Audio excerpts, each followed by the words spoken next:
Thank you so much, you all, for coming. So you're in for a treat. I just got to hear Dúo Copla this 2 days ago, right? They came to Stony Brook, where I also teach, and they played a phenomenal recital. And I was so inspired that I started texting. So to all of my friends, I know, so you can see the flyers everywhere, but I just texted them just to make sure they would be here. And you're gonna see a lot of guitar students. So please make sure you turn off your cell phones. And by the way, I'm João Luis, Director of Chamber Music here at Hunter College, but that's not important. So please give it up for Dúo Copla. Thank you.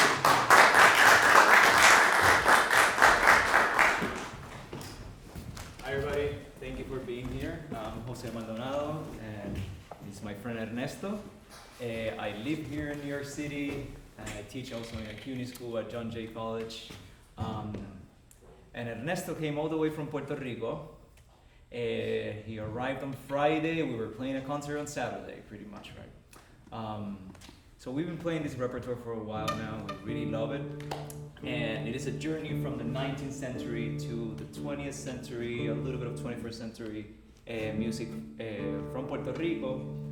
Not everything is originally written for guitar. The first set we're playing is all 19th century danzas, which are, the first one we're playing is actually a piano piece arranged for 2 guitars. And then from there we're going to move to Morel Campos, which is a little bit different. The way he writes the music is not specifically for the piano. We're going to start with a piece by Manuel Gregorio Tavares, who is a wonderful composer from Puerto Rico. He's regarded as the father of the danza, the composer that took the danza music from being a more popular or danceable genre into something more like concert stage performance type of genre. He's also known as the Chopin of the Americas. His piano style is very romantic, like from the Romantic era. He was born in San Juan, but he moved to Paris when he was very young, when he was 15 years old. If I'm not mistaken, his mom was French, and his dad was a Puerto Rican. So he studied in Paris, and then he came to Puerto Rico, and his mission in many ways was to bring danza to what he saw as the level of concert stage music or classical music. So when he moves back to Puerto Rico, he doesn't move to San Juan, he moves to Ponce, because in that time Ponce was the mecca of arts and culture, of creating a new identity of just Puerto Rican music and Puerto Rican art.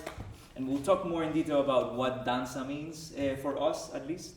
But we want to start with this beautiful piece by Gregorio Tavares, and it's also a great example just to get used to how this music works.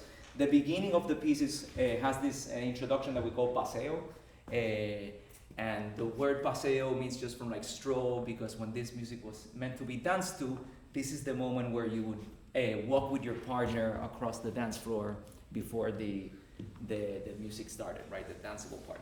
So the first section is the paseo, which is, I guess we could say, is the more less creolized version of the piece. It feels very classical and very romantic.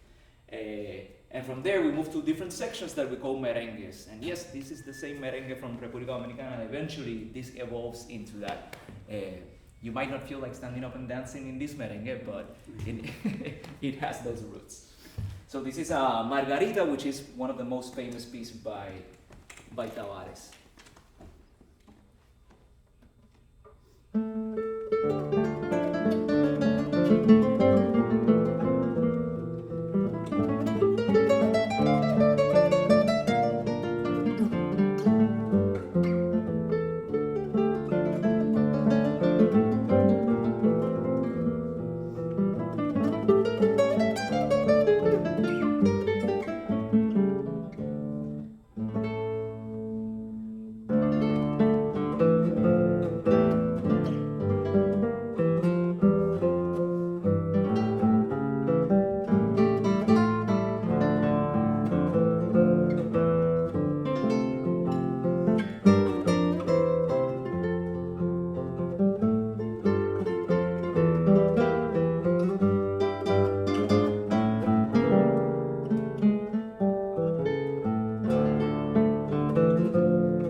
be performing four danzas by beautiful dances by Juan Morel Campos. Juan Morel Campos was a student of Manuel Gregorio Tavares. He was a very prolific composer. He wrote around 550 pieces he wrote some danzas. He also wrote mazurkas, overtures, symphonies, and operas. But the main difference between him and his professor was that he mainly think and wrote this music for the dancing. So he actually had this orchestra that was called Lira Ponceña, and he will wrote those tunes for that ensemble. So he will perform that on dances, on different dances. So he thought about the danza more like in a dance way. And also, he later arranged some of those danzas to the piano, and then from that is where we get this music and the arrangement that you're gonna be listening to. The first danza we're gonna be performing is called Un Diálogo, which is kind of like the translation will be a conversation or a dialogue. It's a little bit more danceable, you're gonna feel that. And the next one, it's called Ten Piedad, or Have Mercy. That will be the piece translation. That's a more romantic, a little bit slower in tempo. After that, we'll play Torbellino, which is whirlwind. That will be the translation for that. And it's more a little, you can say chaotic, and also you're gonna feel like different feels between the merengues. And the last one, it's the most popular one. It's called Felices Días, or Happy Days. That one specifically is an arrangement that I did for both guitars. So I feel like in that one you're gonna be able to listen to the interaction more between the two guitars. Okay, so I hope you enjoy that.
So this is Ernesto's coffee break.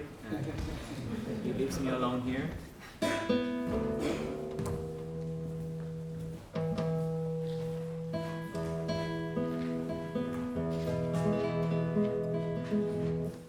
So Ernesto and I, we have been playing together for a long time. We went together to the Conservatorio de Música de Puerto Rico, and we've been playing on and off this repertoire of the danzas. But lately we have been thinking a lot about, let's make our duo more about, not just about, who we are as player, but more about what music we play. So thinking more of the program aspect of the duo. And of course we love the danzas because we can think that in the 19th century Puerto Rico, danza was a way of creating a new identity, a new Puerto Rican identity that rejected the Spaniard colonial rule in a way, right, through this new creation, this new music genre, which combined different elements of what it meant to be Puerto Rican in that moment. And to this day, that's still very relevant, of course, because we are still a colony, now of a different power. So danza still means, to play danzas nowadays still means some kind of resistance, some type of rethinking about who we are, what it means to be a Puerto Rican, and what it means to be a musician Puerto Rican, both in Puerto Rico and in the diaspora. And the danza itself has a very interesting story with who we are as a people, because if you probably know that the national anthem of Puerto Rico is a danza, or at least it was a danza originally, composed around 1860 to 1867, with the original lyrics by Lola Rodriguez de Tio, that had like many anthems around the world. It had lyrics about revolution, about finding freedom, about getting together with our not only in Puerto Rico, but it also mentions Cuba and mentions the region. So that's what many of us, our generation, our parents' generation, and they regard that as the real anthem of Puerto Rico and the lyrics. Later on, with the agreement of the ELA, or the Estado Libre Asociado, which is kind of like we're happy with colony, with being colonized, that anthem is rejected. It's even rejected during the Spaniard time, and is replaced with a different lyric that is the most, if you haven't heard it, is the most like celebration of colonialism ever. It's Cristobal Colón arriving to Puerto Rico, and it's basically like an invitation for him to declare this is such a beautiful land, and I found it, etc. So it's not uncommon to, when you're in a graduation or in some type of celebration in Puerto Rico, in the back rows, people start singing the original lyrics, because that's what we identified more with. And then this keeps happening, this idea of identifying as a Puerto Rican. It's under attack, not only through music, but just by having the flag, etc. In Puerto Rico, we have a gag law that banned many things that meant to identify yourself as a Puerto Rican strongly. And the danza has been there with us through happy times and sad times. In Puerto Rico, we had a massacre, the massacre of Ponce, la masacre de Ponce. Before the gunshots, the thing that we heard before the gunshots was the danza la borinqueña, the original lyrics. So it was there at that time. So we feel very proud to play this music, not just because by itself it stands as a great art form, it's very beautiful, but it has this whole legacy that to this day it's still very relevant. And so when thinking about how to program this to give a good representation of guitar music in Puerto Rico, we of course wanted to include the danzas, because they're not only performed in a classical form, danzas are also performed in many different styles. Like there's danza jíbara, which uses more popular instruments like cuatro, etc. So this is our interpretation of danza into guitars. I was also thinking about the idea of the national anthem and what are the national anthems in Puerto Rico. We have more than one, I guess. I immediately thought of Rafael Hernandez, that he has these two songs that a lot of people regard as almost an alternative anthem of Puerto Rico, which are Preciosa and Lamento Borincano. And so I thought a nice connection would be to go Rafael Hernandez after this, so I'm gonna perform for you not those two songs, but two boleros, which are a really beautiful, slow style of music from Latin America as a whole. And I'm gonna play two beautiful boleros that are very famous. One of them is Perfume de Gardenias, and the other one is Silencio. And in addition to the connection of everything I said about the anthem and Rafael Hernandez as a figure, as a composer, I also like that these two are connected through flowers, right? Because Perfume de Gardenias is, there's this lyric that is about being in love, and your partner smells like flowers, and you're so in love of this smell. And then Silencio has a very interesting lyric that is almost like a heartbreak song, but you're so sad, but you don't want to make a noise to wake up the flowers so they don't know that you're sad. So I'm going to play these two arrangements. This is music originally for any kind of setting, from trio to guitar and voice, but these are just arrangements of, I'm not going to sing for you, I guess that's what I'm trying to say.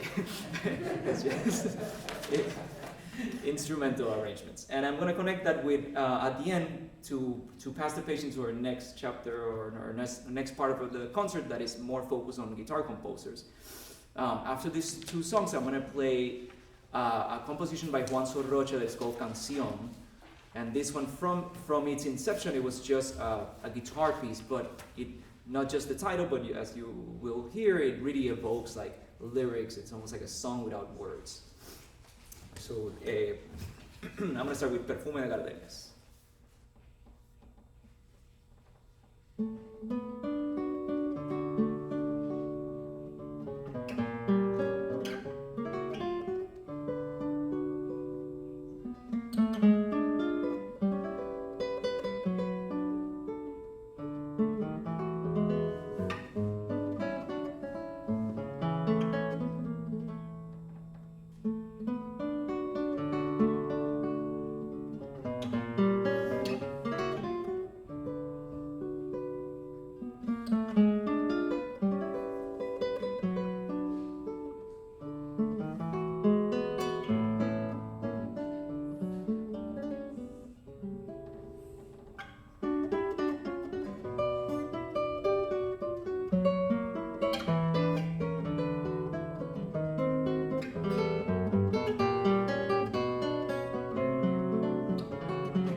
program, we move a little further in time to the 20th century. We will listen to Jose play Rafael Hernandez and now Juan Sorroche.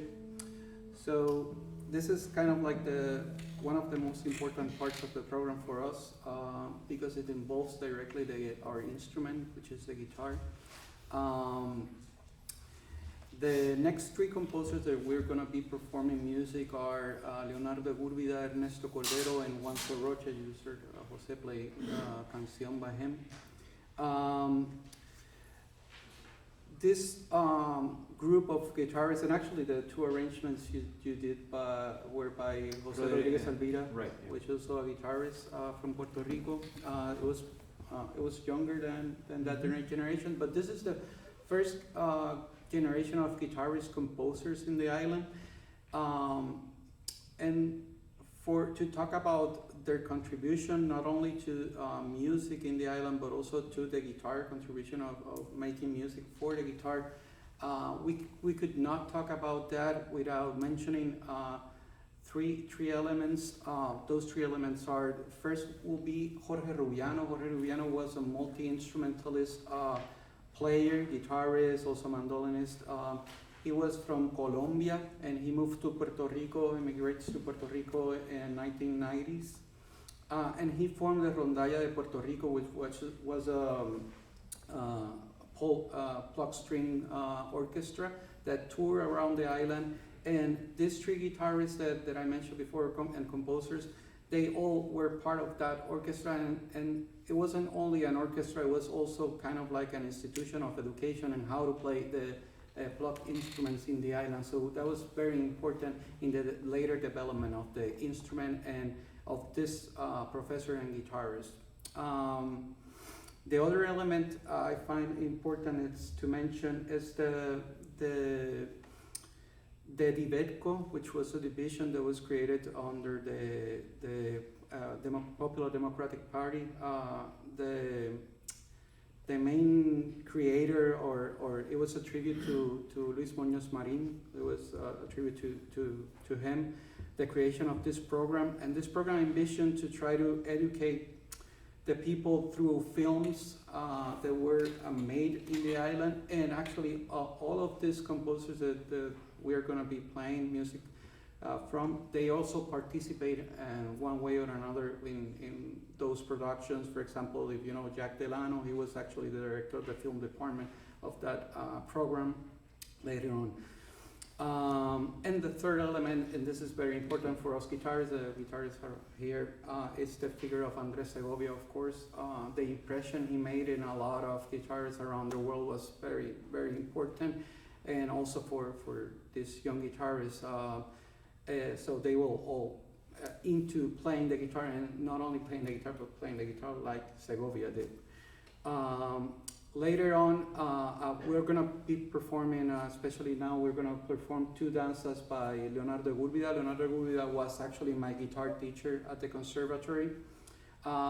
He studied in el Real Conservatorio de Música in Madrid with Regino Sáenz de la Maza, which was the guitarist that Joaquín Rodrigo wrote the Concierto de Aranjuez for. Actually, Regino Sáenz de la Maza went to Puerto Rico, and there's a kind of like a concert recording that you can watch on YouTube that was made by Divetco, the organization that I mentioned before, and he only played Spanish music. So those things were happening in the first half of the 20th century, and then later on, Leonardo Gúrbida went to study him, and he actually founded the guitar program at the Conservatory of Music in 1968. He was 23 years old at that time, so he was very young for a guitarist to be just starting the teaching career. The first dance that we're going to be playing is called Flor de Jagua. He was originally written for the piano. He later arranged for three guitars, and then we did an arrangement for two guitars. And the other dance that we're going to be performing, it's Los Dos Amigos, or Two Friends. That danza was dedicated to Juan Sorroches, who was his, let's say, best friend or something. They had a duo together, and that's the next danza we're gonna play. I hope. Yeah, and it's also interesting to note here that the language is very different now from the danzas, right? They don't sound as romantic from the romantic era, that classical sense. They have much more of a campesino sound. So it's a interesting mix between the 19th century danzas, the guitar literature, or the guitar idiom, and this idea. Gurria had like a lot of his music, right? Has this very campesino kind of sound to it. So this is for the Hawa. Again, this is from piano to 3 guitars to 2 guitars, and this arrangement pretty much I took all the easy parts and I gave Ernesto a lot of work.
I'll be performing three guitar pieces by those composers that I mentioned before. I start with Prelude by Leonardo Gúrbida. As I would mention before, you're gonna listen some sort of melodies that evoke kind of like the countryside of the island. I believe that most of his music has that part. All of the melodies and the themes he usually uses like kind of grabs from that part of the center part of the island, which is kind of like what we call campesino music. I'll play after that a piece by Ernesto Cordero that is called El Jardín de los Lagartos, which is a more like realismo mágico kind of theme, and you're gonna listen to a lot of kind of like effects on the guitar, maybe campanelas, that you can try to make like the image of some sort of like a garden, but a mystic garden. And then I'll finish with a piece by Juan Sorroche that it's called Ritual, which is in two movements, Oración and Profecía.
So to end the program, we were going to play the Sonatina Tropical by Ernesto Cordero. We love playing this piece. We actually recorded this piece, and it's a great way to end the program because he takes elements not only from Puerto Rico, but only from Cuba, especially the first movement is a guajira, and the last movement is based on two themes of salsa music from New York and Puerto Rico. And as we all know, in that movement of salsa, it was a joining of all types of Latin American and Caribbean cultures all working together. So of course what was happening in Puerto Rico was not happening in a vacuum. We shared similar stories and similar cultures with our neighbors around Puerto Rico. So the first movement has a hidden guajira, which is kind of fun to try to identify as you're listening to the piece. And I'm just going to give you a clue with my friend Ernesto here. Can you play a little bit of the guajira? Sorry to put you on the spot.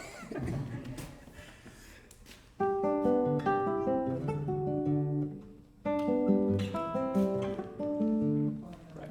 So it's in there. You gotta find it. The second movement is a bolero. It's a very beautiful melody, some effects on the guitar, a lot of harmonics, which makes it very beautiful. And then the last movement is salsa en piñones. Is based on two very famous salsa themes. The first part of the piece and the last part of the piece is based on a montuno. So we're going to be playing a montuno in different keys.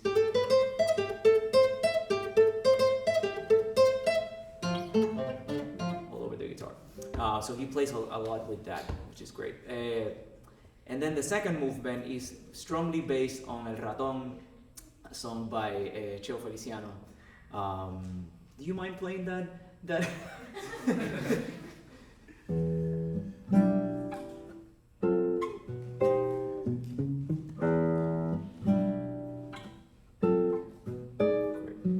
Beautiful.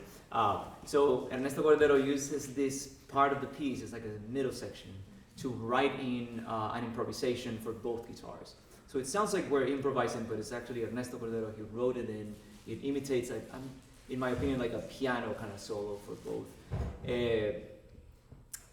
And so Salsa en Piñones, if you're not from Puerto Rico, Piñones is a very special place in Puerto Rico. It's part of a town called Loíza. So there's one road in, one road out to go into Piñones, and you go there to have a lot of fun. It's a beautiful beach, very cold beer, a lot of fried food, So on your way in, you're very happy. When you're in there, you're very happy. On your way out, it's a different story, right? So a lot of, maybe a lot of traffic, and you just want to make it home. But what's interesting is that when you're driving into Piñones or on your way out, like it's a very small road, and you have businesses on both sides, and everybody's like blasting their music into the cars. So you are tempted to stop and have a beer there or eat, etc. So the piece kind of like evokes that. There's a clash of sounds and different like salsa songs clashing into each other. It's a little bit chaotic, and it feels like you're in your car just looking for parking, and everybody's just having a good time outside, and you're just trying to find a good spot. So this is our last piece. I want to thank you for being here. It's a pleasure to play for you guys. I want to thank Dr. Joao Luis for inviting us. And at the end, if you have any questions, we're more than happy to stay and have a conversation about the music, about the guitars, anything you guys want to talk about. So this is a Sonatina Tropical by Ernesto Cordero.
have time for questions? We do. Great. Yes.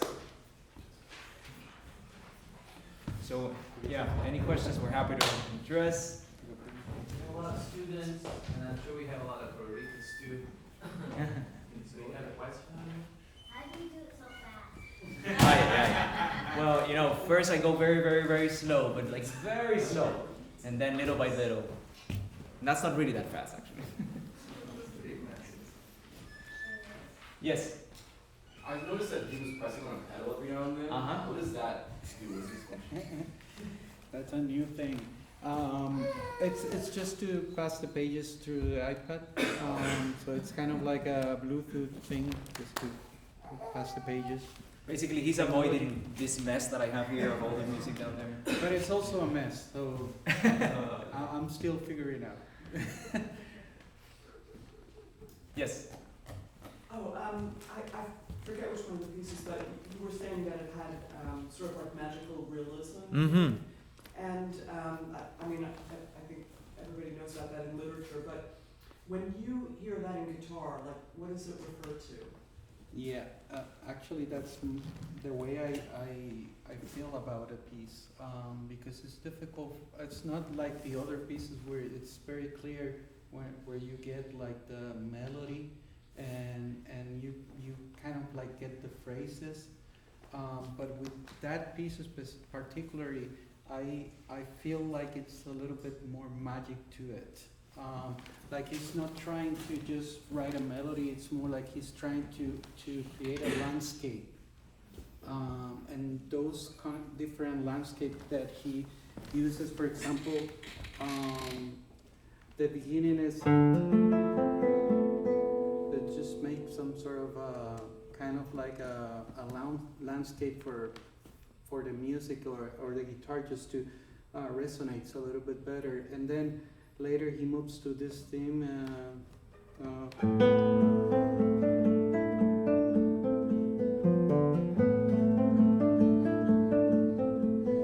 So for me, when I'm reading a book with the sort of realismo mágico, like it's for me it's a little bit like that. Like you can get landscapes or different images while you were playing, and it helps me just to try to produce that on the guitar in a way.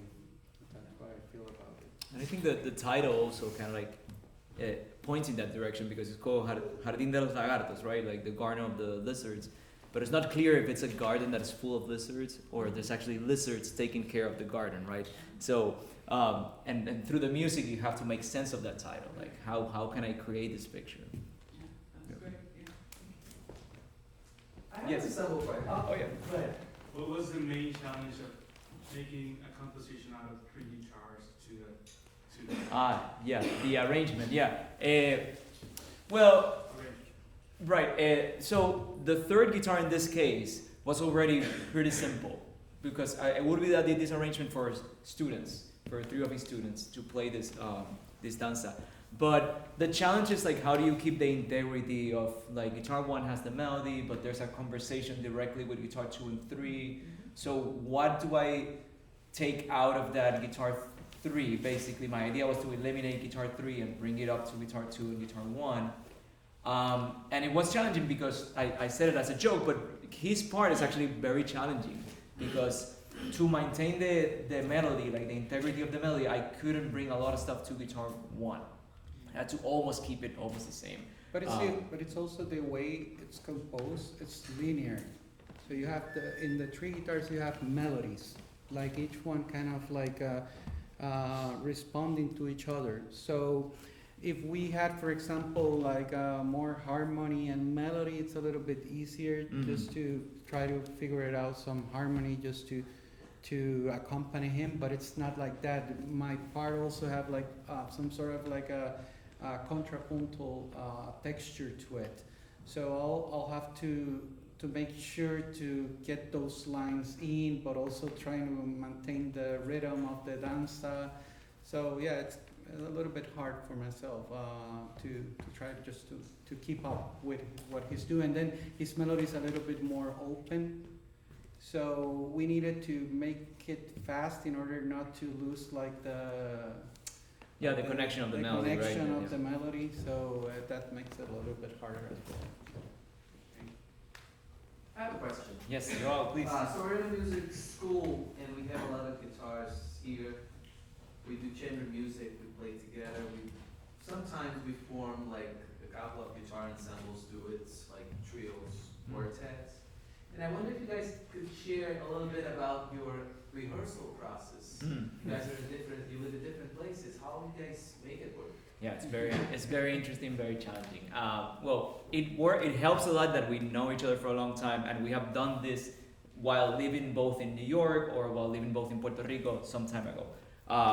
But now, you know, it's a very boring process. We have to do it through Zoom. We tried other platforms, but nothing seems to really work to be at the same time in Puerto Rico and in New York, playing at the same time and listening to each other at the same time, because there's a delay in the sound.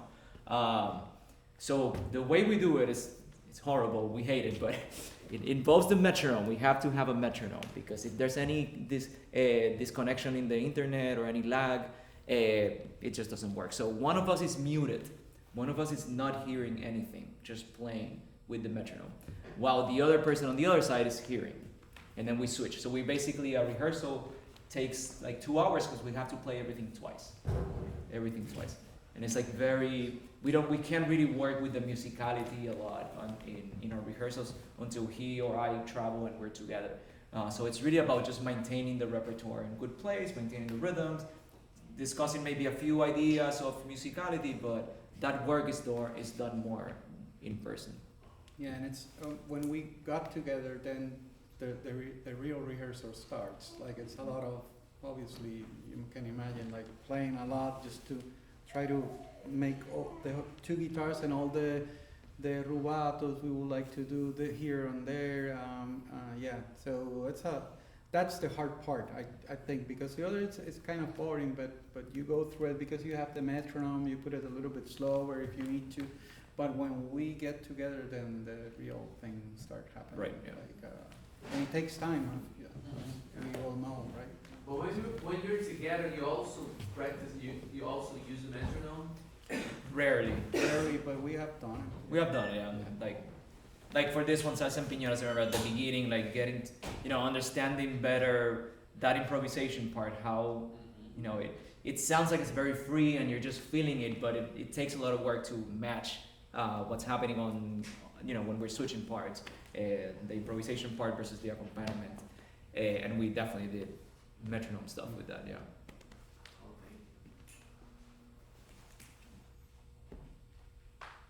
Any other questions, comments? Well, thank you so much. It was a pleasure to play for you guys, and thank you again, Joel, for inviting us. Thank you. Wonderful. Thank you.